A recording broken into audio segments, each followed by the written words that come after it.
Good morning, everybody. Again, I'm Daphne Bryson Jackson, one of the co-founders of WICERS, and we want to welcome you to day two. How was day one for everybody? Thank you. We had a good time as well. It's fun when you put this much work and effort into planning something, and the people who choose to come and join us. First of all, we appreciate you, but you have no idea how wonderful it makes us feel to see you all having such a good time. So thank you for being here again, and really thank you for embracing the fun and the uniqueness that is WICERS. So give it up for yourselves. So we got another great day planned today. So we're going to start this morning again with a health moment, and we have a true treat this morning. Yesterday, obviously, we got our health moment from Dr. D. And today, we're going to probably take it to a whole nother level with Dr. Rogsbert Phillips.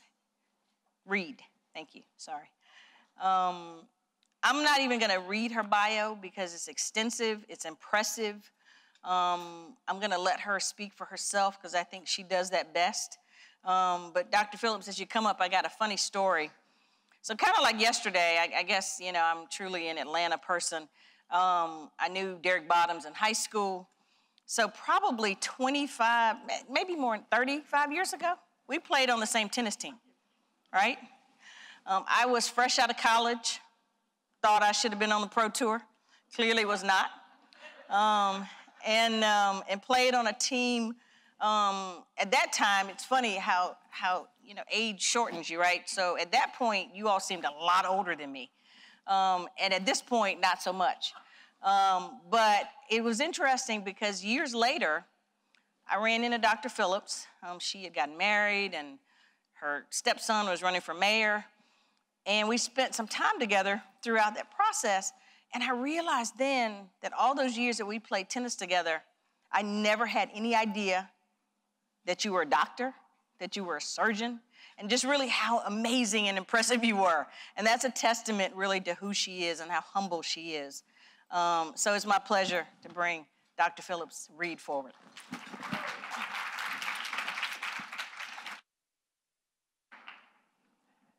In my younger years, I liked being incognito, and like Bryson didn't know I was a physician. A lot of people did not know I was a physician. I'm one of these people, you don't carry titles with you. I think who you are as a person speaks for you, and the things that you do is more impressive than who you are.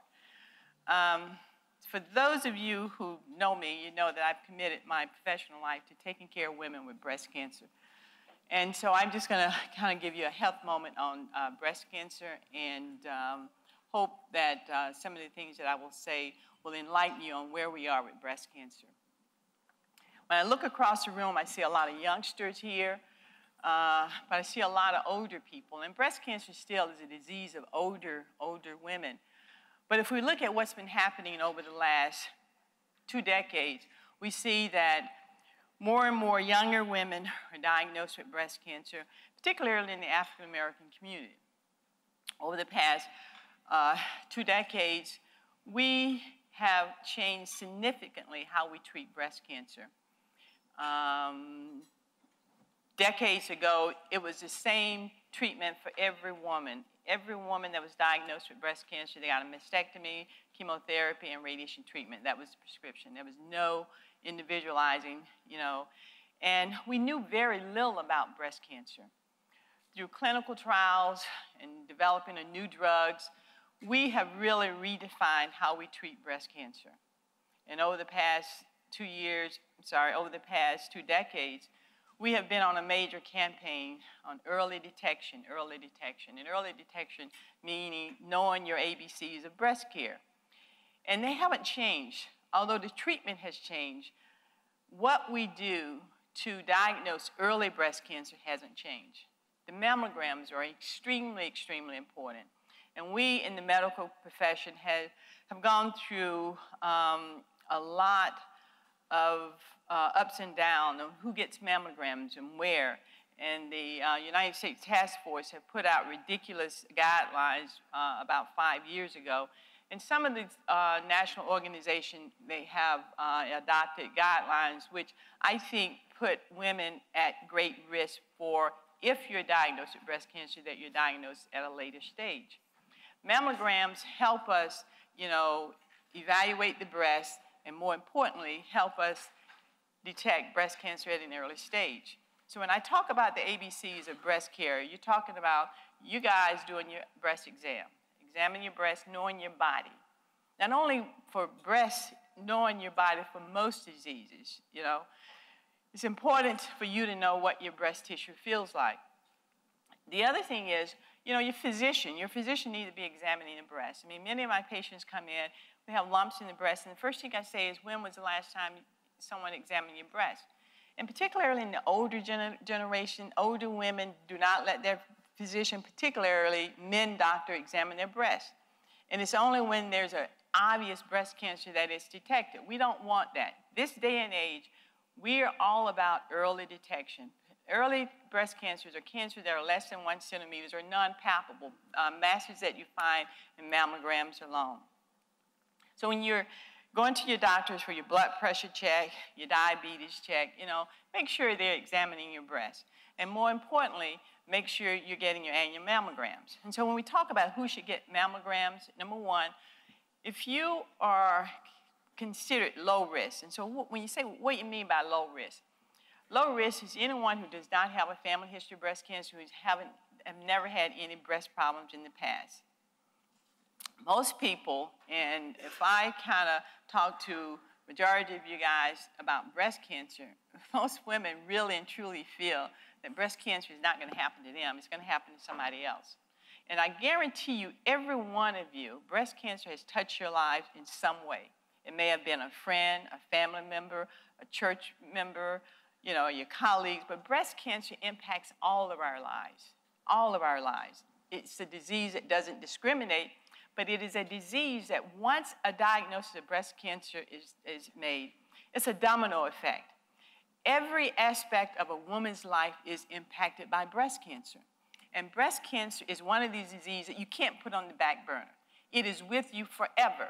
That doesn't mean that you have the disease forever, but we feel that breast cancer is a lifetime disease. It means that once you're diagnosed with breast cancer and you're treated with breast cancer, you have to be careful for the rest of your life, because one diagnosis of breast cancer increases your risk for developing a second diagnosis of breast cancer. So when women come to me and I treat them for breast cancer, I follow them indefinitely. Indefinitely. And that's really what I feel needs to happen to maintain your breast care. Outside of mammograms, what else can we do? Well, I want to talk a little before I tell you what else you can do about, you know, I see you guys need to be doing your annual mammograms, all right? Annual mammograms is what it means. It means once a year. It doesn't mean every 3 to 4 years. It means once a year. That's how you get the best benefit from your mammograms. If you have symptoms, if you have significant breast pain, and I use that word like significant because most breast pains are due to fibrocystic changes in the breast. But if you have significant breast pain that's really and truly uncharacteristic with your monthly cycle, you know, we all get a little engorgement during your monthly cycle, a little breast pain. But if you're having significant amount of breast pain, you should not get a screening mammogram. It should be a diagnostic mammogram. So when you're having symptoms, if you feel something in your breast, if you have a nipple discharge, you should be getting a diagnostic mammogram. And that diagnostic mammogram most often is supplemented by an ultrasound. And sometimes an ultrasound is supplemented by an MRI. But before we get to x-rays, the most important thing is to make sure you get your breast examined. I mean, during your breast examination, we can pick up a lot of things in the breast that gives us a high suspicious for cancer or a low suspicious. For instance, if you have, you know, a mass that's firm, mobile, well circumscribed, those are things that we look for when we're thinking about benign disease. If it's hard, immobile, you have masses underneath your armpit, that really and truly is something that we are concerned about. So once again, knowing your breast is important in helping your physician maintain your breast health. When we talk about breast cancer, many people think that because I don't have a family history of breast cancer, then I'm not at risk for developing breast cancer. That's a myth. Each one of us, every woman in this room is at risk because of her gender. The 1 and 2 risk factors for developing breast cancer is being a woman and increasing age. So every woman is at risk for developing breast cancer. The American Cancer Society estimates that approximately 84,000 women in America will be diagnosed this year along with breast cancer. And about 40,000 women will die of breast cancer. And if we look at the women who die of breast cancer, they're usually women who present with advanced disease. Now, all times it's not that case, because we do have some very, very aggressive cancer that we really and truly have a difficult time treating. And those people who are diagnosed with advanced breast cancer, sometimes, it's just hard to cure them and they die. But most often, if we look at those women who are dying of breast cancer, they're dying because they present with advanced disease.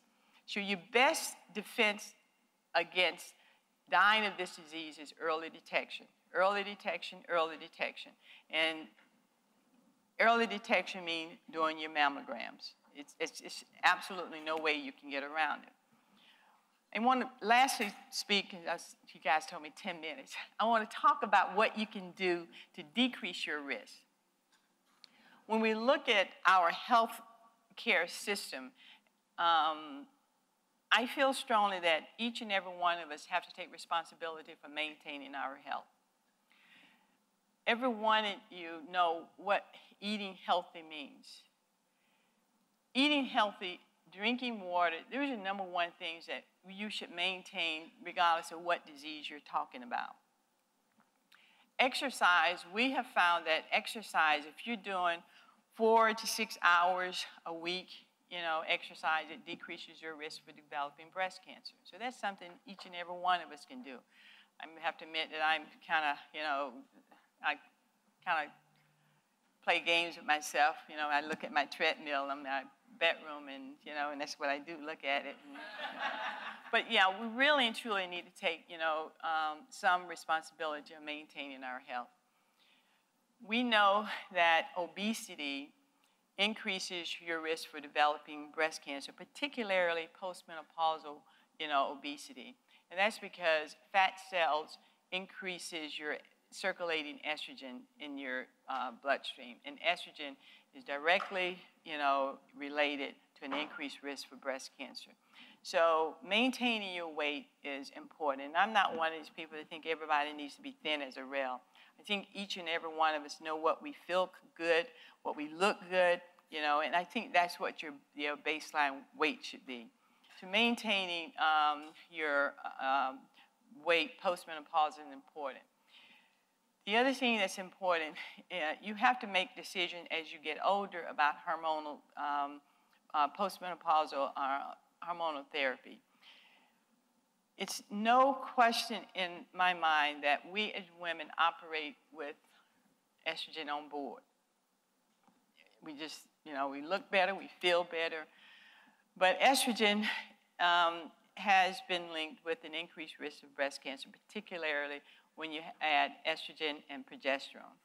So when you get to the postmenopausal stage and you're having symptoms, way back when, every woman, once they hit, say, 50, 55, we used to give them hormone medication just routinely, whether or not they had symptoms or not. Now we are very selective in women that we give hormonal therapy to.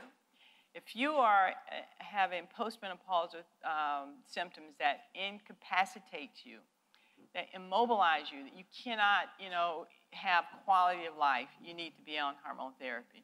Some women will have significant amount of mental problems. Those patients need to be on hormonal therapy, but we do not just automatically put patients on hormone therapy. I think it's important for you to know if you have to go on hormone therapy, really and truly need to decide what dose is best for you. That's another thing we used to do. We used to give everybody the same dose. So when I put patients on hormone therapy, I prefer to use pills as opposed to tablets because you can manipulate the tablets as opposed to the patches. And once I put them on their baseline that their symptoms are satisfied, I slowly try and taper them to try and figure out which dose they need to be on. The other thing is important is that you really and truly should not be on hormone replacement therapy no more than 5 years.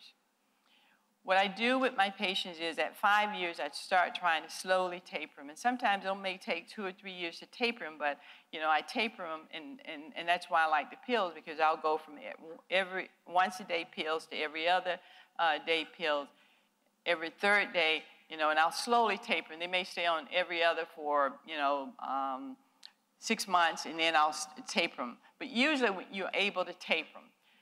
The other thing that works really, really good for postmenopausal symptoms is acupuncture. Acupuncture is really, really good. So when I have patients that I don't want to put on hormone therapy, I first try acupuncture, and acupuncture, like I said, it'll take care of 90% of their symptoms and or decrease their symptoms. So acupuncture is really good. We give our youngsters birth control pills a lot of times. And I don't know, to me, that's a moral issue that each person needs to decide what they want to do with their kids. Simply because your kids start their cycle, it's not a recipe to put them on birth control pills. We are really trying to figure out what happens with birth control pills. There's some data out there that says that it increases your risk for developing breast cancer. Some said is no. We do know that for ovarian cancer, it does decrease your risk for ovarian cancer. But birth control pills, I think we're leaning toward, yes, it does impact your risk for breast cancer. So be careful when you're putting your kids on birth control pills.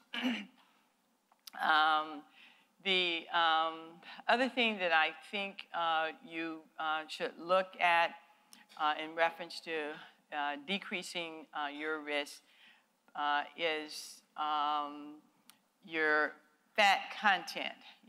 We eat a lot of, not fat content, we eat a lot of red meat, we eat a lot of pork, we eat a lot of chicken, and a lot of those farmers are putting hormones in their meat. So you have to be really, really careful. One of my patients had a long conversation with me and said, Dr. Phillips, to eat healthy is expensive. And it is, But, I think you can select, what you eat and how you eat. And I think, those are the things that you have control. Lastly, one of the things that you have is how much alcohol you take. Taking more than 1 alcohol drink a day increases your risk for developing breast cancer. There's a high incidence of breast cancer in women who are alcoholic. And so those are some of the things that I really and truly want you to kind of look at your behavior, and see what you can modify, because it does make an impact on breast cancer. Lastly, because I don't want to run over, is that I want to talk about the treatment of breast cancer. And I want to talk about one of the studies that Avon has been doing for the last 10 decades. Every 3 to 4 years, Avon will look at major cities in Atlanta and look at the morbidity and mortality of breast cancer between African American women and white women. And I can tell you, I got interested in breast care when I was a third-year medical student, where I was taking care of a young African American woman who was 35 years old. She's a mother too, who had an advanced breast cancer. When I say advanced breast cancer, anybody in this room could have made that diagnosis. I mean, it was a really, really nasty, open, breast cancer that she had. And so I was a low man on the totem pole, so it was my job to change her dressing every day. And I can remember the lecture that my attendant gave me about the disparity between African American and white American. And that was almost 40 years ago, all right? And now we still have that problem where African American women are not doing as well as white women with this disease. Over the past decade, we have significantly decreased the morbidity and mortality in breast cancer across the board. But if we look at white women versus black women, white women has decreased significantly from black women. And we, as black women, like to pick and choose what we do when we're diagnosed with breast cancer. We don't want chemo, we don't want radiation, but it's a total package that you get the best outcome. So you cannot expect the same outcome without the same treatment. But back to the Avon study. Avon did a study about 8 years ago. They looked at all major cities in the United States. And Chicago, about 10 years ago, had the highest disparity between African American and white American. And then when we looked at why that was there, it was easy for us to fix, because what happened is that in the communities that black women live, there was no quality mammograms machine in it. And so that was an easy fix, okay? And over the ensuing years, they have a wonderful organization, the Chicago Breast Task Force, that they have really gone in and decreased the morbidity and mortality of African American women. 6 years ago, when Avon did the study, Memphis, Tennessee had the highest disparity between African American and white American. And again, the different programs, and they initiated programs in the church to address this problem. And they're doing a much better job. 2 years ago, I get a call from Pfizer rep that said to me, had I seen this study? And I'm saying, I haven't seen it. And she said, I'm gonna send it to you. So this is 50 states throughout the United States. The city that had the highest disparity and the highest death rate for African American women was Metro Atlanta. So, so I took this personal, all right? Here it is, we have the highest disparity of women dying of breast cancer. And so we're trying to fix this. When I say we, the medical community here in Atlanta has come together. We have an Atlanta Breast Cancer Task Force that we're trying to, get off the grounds to address this problem.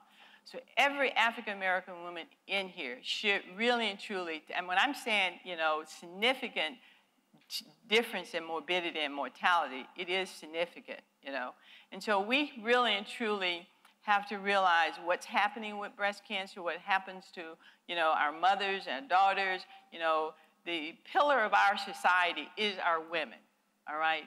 And this is a disease, although I was talking to African American because we have the highest mortality, but this is a disease that does not discriminate. It impacts the riches, the poor, the old, the young, African American, white American, Hispanic, everyone.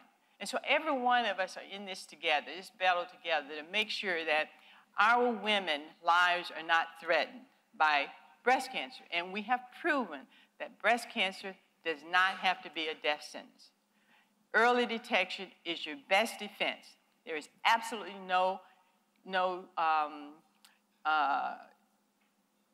there is absolutely nothing you can do to prevent breast cancer. You can decrease your risk. And when someone tells you have a risk for breast cancer, it's not an absolute risk, all right?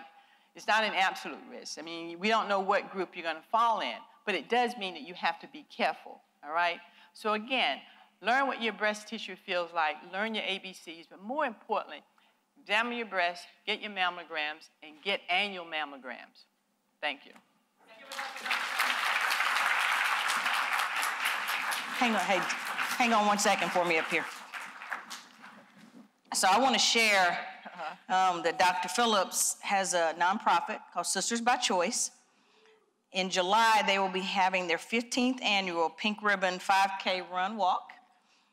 It's Saturday, July 20th in Piedmont Park, and we will send it out through the WICERS website and our network.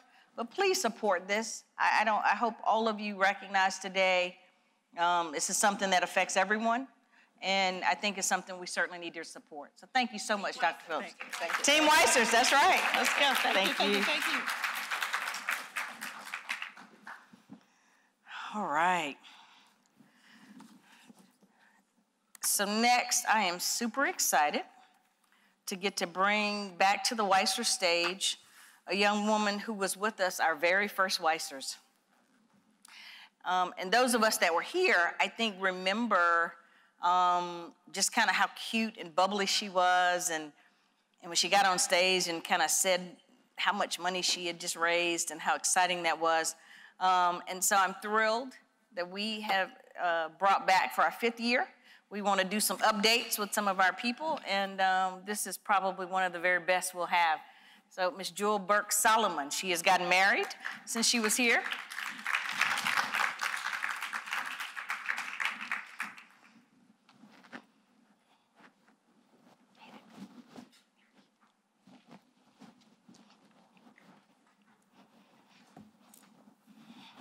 Good morning, everyone. So first, I just have to start by saying any conference that starts out with too short is all right with me. So thank you for the morning inspiration. And also, I wanted to also give a note to the doctor who just shared. A part of my story that I don't share that much is that what originally brought me to Atlanta and kind of started me on my journey of starting a business was my grandmother's breast cancer diagnosis. And so I moved here from California to be closer to her while she was going through her surgeries, and just wanted to underscore the importance of early testing and detection, because that's something that has impacted my life as well. And just, again, thank you so much to Daphne and Jan and Heather and the entire executive committee for inviting me to come back. It was funny this morning, I was looking at the recap video from the last time I was here, and you're right, I was extremely excited and bubbly about the fact that we had just closed our seed round of $1.5 million 4 or 5 years ago at this point. I think that entrepreneurship has been quite the journey. I don't know if I'm as bubbly as I was before, but I think that, you know, I've learned a lot in the process of building a business, growing a team, acquiring customers, and ultimately selling the business. So for those of you who do not know, I started a business called Part Pick in 2013. I originally came up with the idea on 12/12/12. I'll never forget the date, because I sent my mom an email and basically asked her if she would support me on the entrepreneurial journey. The kind of undercurrent of that was, if it doesn't work out, can I move back home? So at that time, I was 23 years old, and I was a little bit naive to what would come. I quit my job. I was working at a company called McMaster Car. Those of you who are in the construction field might be familiar with it. They have a big yellow catalog, and they sell lots of parts, industrial supplies.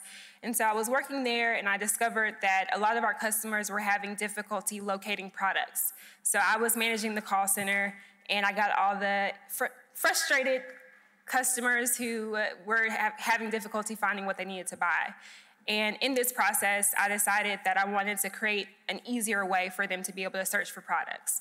At the same time, my grandfather was looking for a part for his tractor, and I wanted to help him find this part. I looked everywhere. I was working at a parts company. Prior to that, I started my career at Google, so I thought I could be pretty good at searching for things, and I could not find this part. And so out of that frustration with my grandfather and with the customers that I was serving in my day job, I came up with this idea of, why can't you just take a picture of a part that you want to find and use that as the way to search? And so that was the idea, and I was able to actually go spend time at Georgia Tech's campus, because I knew that I needed a great technical team to help me build that idea out. And luckily, I was young enough that I looked like I belonged there on the campus, even though I didn't attend the school. And so I was able to start going to different events and meet people who could help me build out this crazy idea. And so over the course of 4 years, we built technology, patented it. We were actually just issued a patent on our algorithms to detect things like the length of a screw, threads per inch, all of the specific details. And then we decided in end of 2016 to sell the business to Amazon. So that's the big update, is that we were acquired by Amazon. And The process of selling the company was probably the hardest thing I've ever done in my life. I'm not sure if anyone in the room has kind of gone through that process, but the decision to sort of give up something that I'd been working on for many years and felt really passionate about solving this problem was a difficult decision. And I will say that the morning after I signed the deal to sell I could not get out of bed. I was depressed. I was crying. I was really sad. And it's a crazy thing because I got a lump sum that was deposited into my bank account, a number that I had never seen before. But I was just sad. And that's one of the things I want to talk about is the importance of mental health while you are building a company. And even if you decide to sell it, how important it is to maintain your mental health. I put so much of myself into my business that I really didn't even know who I was after I decided to sell it. I didn't know how I was going to introduce myself to people. I didn't know, what I was going to do next, what the rest of my life would look like. And that's a crazy position to be in at the age of 27. But that's kind of where I was. And so one of the things that I'm really passionate about now is making sure that people understand that it's great to start a business. It's, I think, one of the most exciting things you can do, but it's also important to maintain yourself and take care of yourself in that process. So I really advocate for people to see mental health professionals. Even if you don't feel depressed, just going through the process of entrepreneurship can be a really lonely and difficult journey. So that's one thing that I wanted to impart on you all is just make sure that you're taking care of yourself if you are on the entrepreneurship journey, or even if you're not. I think it's just an important piece because we are not able to lead businesses if we're not well ourselves. So just want to put that out there for you all. A few other things that I kind of learned along the journey were to optimize for team. So one of the things that I think is most important is making sure that you are hiring people that are better or smarter than you. I never wanted to be the smartest person on my team, and I was lucky enough to find people who were smarter and more talented than me, and that continued to make me look good, and that's been great. And then the last thing is to remain laser focused on the problem that you're trying to solve. I meet with entrepreneurs all the time now, and a lot of times they are tied to the solution and not locked into the problem. And I think the one of the things that made Parpic successful was that we remained focused on the problem we were trying to solve. And it was always my grandfather that I was thinking about. I wanted to create something that was simple enough for him to use and be able to find the things that he needed. And maintaining that focus helped us. So just wanted to make sure that if you are trying to start a business or if you already are in business, always remember why you started and what is the problem that you're actually trying to solve. So those are just some tips for the entrepreneurs in the room, but I also want to offer some tips for those who are not entrepreneurs. I have a belief, now that I've been through the process of starting a business and selling it, that tech entrepreneurship is our best bet for disrupting income inequality in this country. And the reason I think that is because I've seen it myself. I came up with an idea at a young age, 23 years old, as I mentioned, built a company over 4 years, sold the company, and through that sale have changed the trajectory of my family and my small network of community. So I can say from my own story that you can build a business and literally change the atmosphere around you. And so I want to just put that out there as a way for you to think about how you can impact today the ecosystem. If you live here in Atlanta, one of the things that I'm really passionate about is making sure that Atlanta is the best place to start a business, particularly as a Black entrepreneur. And for that to be true, everyone has got to be involved. So I need your commitment to be involved in the ecosystem here. And what that means is, first of all, I need a verbal agreement on that. Can you commit to this? Yes. Okay. Yes. All right. So what that means is, if you are not an entrepreneur, consider becoming an angel investor for entrepreneurs. I see a lot of beautiful and powerful women in this room that have had storied careers, and so a lot of you actually have the means to be an angel investor. So what does that mean? It means that you write a small check into a startup that you believe in, that you feel like you can help. And the technical qualifications for that are that for the past 2 years, you have an income of $200,000 or collective income between you and your spouse of $300,000, or you have a net worth of over $1 million or above. So if you can do that, I recommend to get involved in that way because a lot of companies, particularly here in Atlanta, really need funding. That's the main thing that they need. So if you can get active as an angel investor, that will help a lot.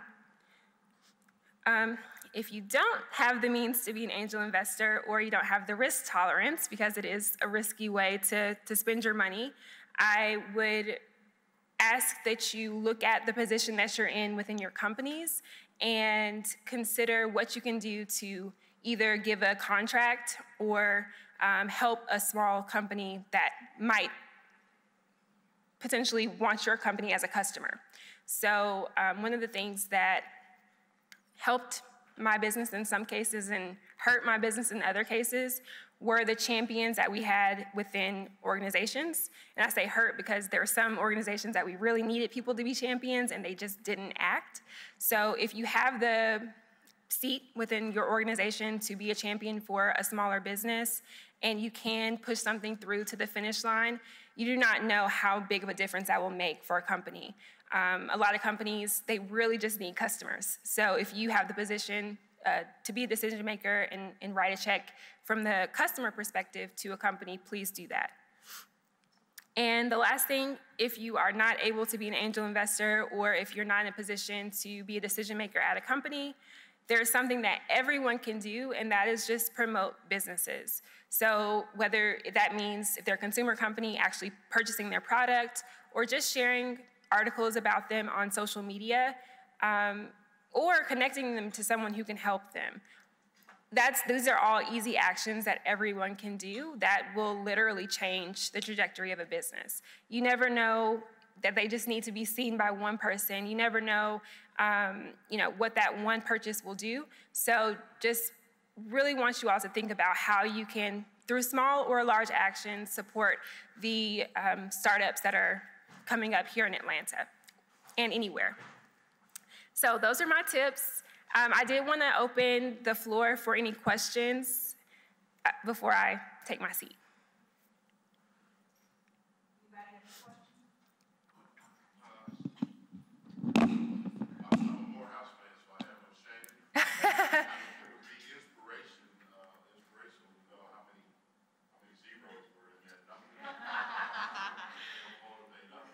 Okay, so I don't share what we sold the business for.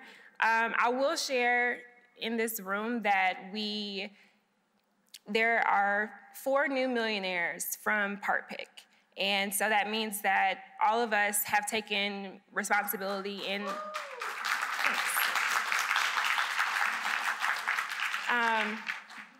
all of us have really given back in our individual communities. Actually, my co-founder was a Morehouse graduate as well, and he's from Kansas City, Missouri, and has bought up property in Kansas City and is kind of changing where he's from. Our CTO, Dr. Nashley Cephas, she's bought up 10 acres in Jackson, Mississippi, where she's from. And, okay, Jackson. And I have become an angel investor and invested in 7 companies so far. So I think that's kind of restating what I was saying earlier about how tech entrepreneurship in particular can change communities and why I really think it's important for all of us to get active, whether by starting our own companies or helping companies that are already coming up. Hi, good morning. Thank you for sharing your story. What are you currently doing, or what's your next move going forward? You're so young in your career still, so share a little bit about that. Sure. So I'm currently, as part of the acquisition, I joined Amazon to integrate our technology into the mobile app. And now I'm still there, but I'm also really focused on working with other entrepreneurs. And I am gearing up to launch an investment fund specifically for Black entrepreneurs. So if anyone's interested in that, feel free to reach out to me about it. Thank you so much.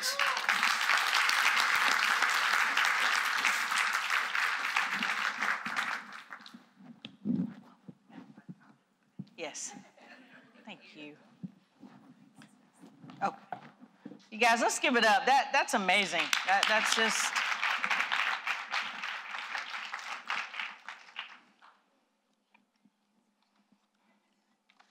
We are so proud. I mean, I think you take ownership sometimes in other people's success, but, you know, that's just a special, special story. And I think the thing that I love so much is still that sweetness, and you're absolutely gorgeous, and you're just a nice person. And so we couldn't be more proud of you and more excited. So thank you for sharing with us today.